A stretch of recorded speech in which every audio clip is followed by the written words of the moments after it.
ስላሴ ቢያንስ ከ1800 ምናምን ፔጅ በላይ ሊሆን ይችላል። እንደው መጽሐፍ ብቻ እናንብብ ብንል ሃይማኖተ አበው ሙሉ የሊቃውንቱ ድርሰት ምስጢረ ስላሴ ስለሆነ ግን ባጭር ቃል አሁን እዚች ላይ ቃት የፈለኩት ቃል ስጋ ሆነ ለምን አለ? ወልድ ሰው ሆነ ለምን አላለም? ለምሳሌ ወልድ የአካል የተረክቦ ስም ነው። ወልድ የአካል የተረክቦ ስም ነው። ወልድ ሰው ሆነ ቢል ከመለኮት ተለይቶ አካል ብቻ ሰው ሆነ ሊያሰኝበት ነው። ይህም ሳይሆን አንድም ምን ማለት ነው? ቃል ስጋ ሆነ ማለቱ ቅድምና ስላሴን ለማስረዳት ነው። ስላሴ ቀዳማዊነታቸውን ከመነቅ ዘእምነቅ ወብርሃን ዘእምብርሃን ወጸዳል እምጸዳል ከብርሃን እንደሚገኝ ብርሃን ከምንጭ እንደሚገኝ ምንጭ ብሎ ሊቁ እንደተናገረ ማለት ነው። ምናቸውን ያስረዳል ከተባለ ቃል ስጋ ሆነ ማለቱ አንድነታቸውን ወይም ቅድምናቸውን ያስረዳል። ቅድምና ስላሴ አብ ከወልድ እንደማይቀድም ለምሳሌ ቃል ካለ ልብ አለ፣ ልብ ካለም ቃል አለ። ሕይወት የሌለው ልብ የለም፣ ልብም የሌለው ቃል የለም። እስትንፋስ ሕይወት የሌለውም ቃልና ልብ የለም። ስለዚህ የስላሴ ቅድምናቸው አንድ ነው ለማለት ቃል ስጋ ሆነ አለ።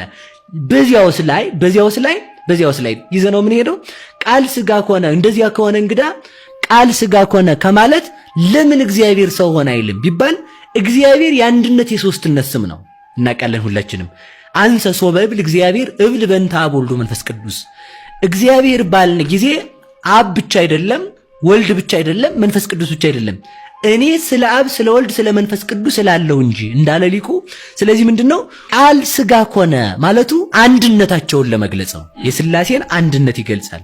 አንድነትን ያስረዳል ስንል አንድነትን የሚያስረዳ እዱ መዝራይቱ የማኑም ይላል።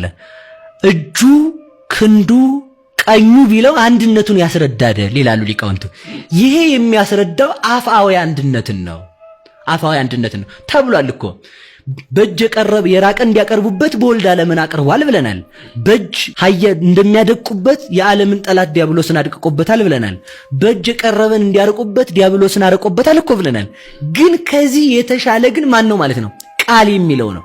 ቃል ምንን ያስረዳል ከተባለ አንድነታቸውን ያስረዳል። አንድነታቸውን እንግዲህ አንድነትን የሚያስረዳ እንደዚህ ከሆነ አንድነትን የሚያስረዳ ምክሩ ጥበቡ አይለውም ይላሉ ሊቃውንቱ። ምክርም ያው ምክር ነው፣ ጥበብም ያው አንድነትን የሚያስረዳ ነው። ከዚህ በተሻለ ግን ልብ የመከረው ሕይወት የኖረው የሚገለጠው በቃል ነው ይላል። ቃል የነዚህ ሁሉ መዲናቸው ክበባቸው ነው። ልብ ቢያስብ ፍላጎቱን መግለጥ የሚችለው በቃል ነው። ሕይወትም እስትንፋስ መንፈስ ቅዱስም ቢያስብ መናገር የሚችለው በአካላዊ ቃል በተገናዝቦ በነሲ ነው። በተገናዝቦ ማለት እናመጣዋለን፣ በነሲ ማለትንም እናመጣዋለን።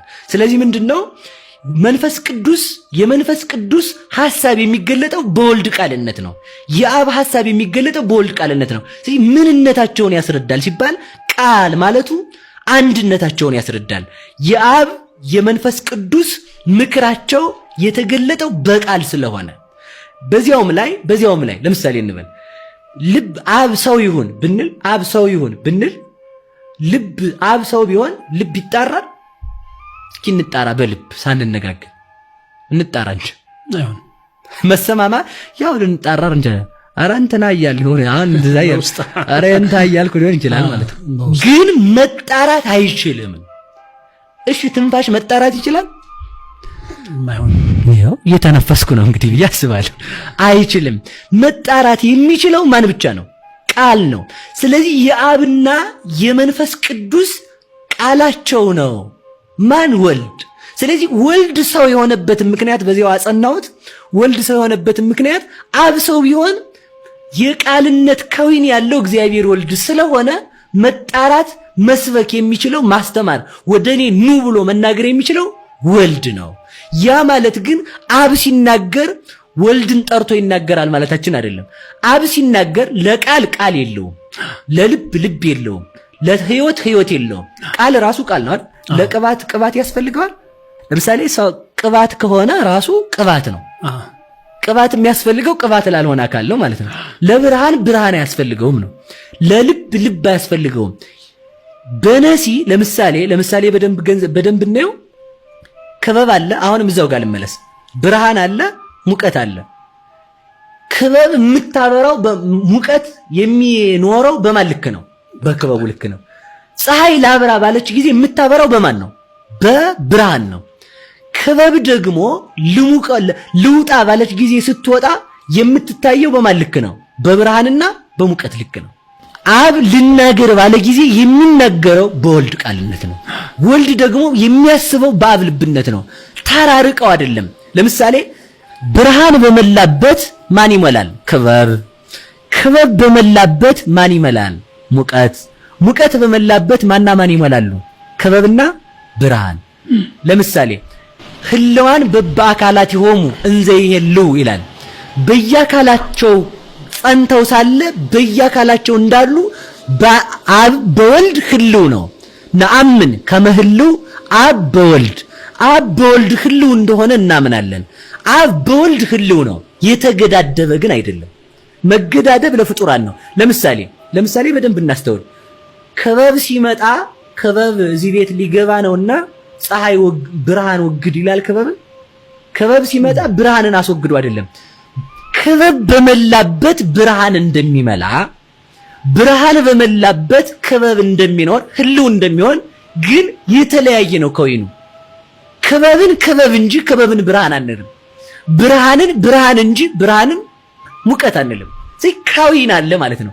በተለየ አካሉ እግዚአብሔር ወልድ በከዊነ ቃልነቱ ቃል ቢሆንም በአብ ደግሞ ህልው ነው። አብ ልናገር ባለ ጊዜ የሚናገረው በወልድ ቃልነት ነው።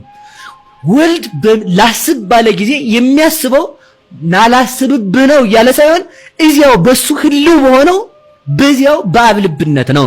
አብና ወልድ ደግሞ ሕያው ሆነው የሚኖሩት ውጭ አፍአ ላይ እንደዚህ እኛ እንደምናስበው አሁን ውጭ አድርገን እንዳናስበው ነው።